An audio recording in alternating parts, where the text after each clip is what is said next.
ගුම් ගුරුප්පයෝ නම භගවද් ගීතාවේ 18 වෙනි අධ්‍යාය සංන්‍යාස යෝගය 11 වෙනි ශ්ලෝකය නහි දේහ බ්‍රත ශක්‍යම් ත්‍යක්තුම් කර්මාණි අශේෂතః යස්තු කර්මඵල ත්‍යාගී සත්‍යාගීති අභිධීයතේ.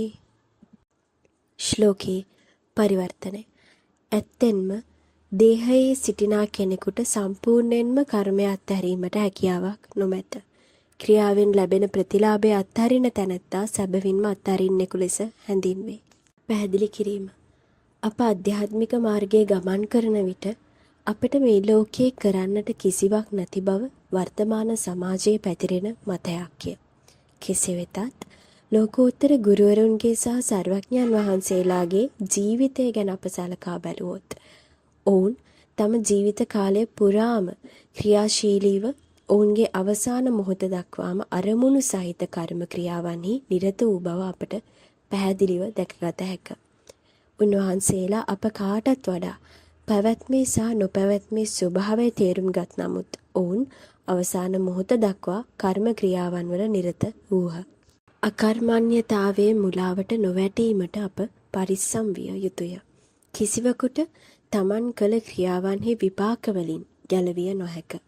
නොමග ගිය ප්‍රකාශ වලින් අපගේ සාමාන්‍ය බුද්ධිය දෝලණය වීමට ඉඩ නොතැබිය යුතුය.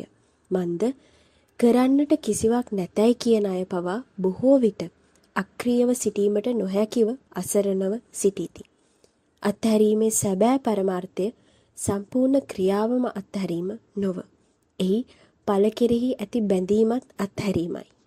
මෙහි ඵල කර ඇති දැනුම ඔබට ප්‍රයෝජනවත් වූයේ නම් මෙම නාලිකාවට සබ්ස්ක්‍රයිබ් කර සද්ධර්මයේ බෙදා හැරීමට සහයෝගය දක්වන්න.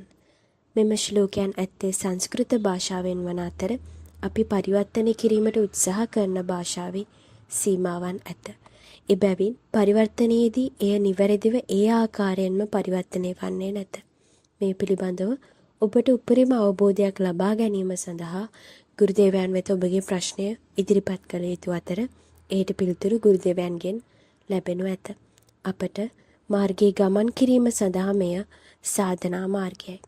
පහත කමෙන්ට් කර හෝ මෙම දුරකථන අංකයෙන් අප හා සම්බන්ධ වී ඔබගේ ගැටලු යොමු කිරීමට හැක. 074 28 7193 ගුරුගේ ආශිර්වාදය ඔබ සැමට.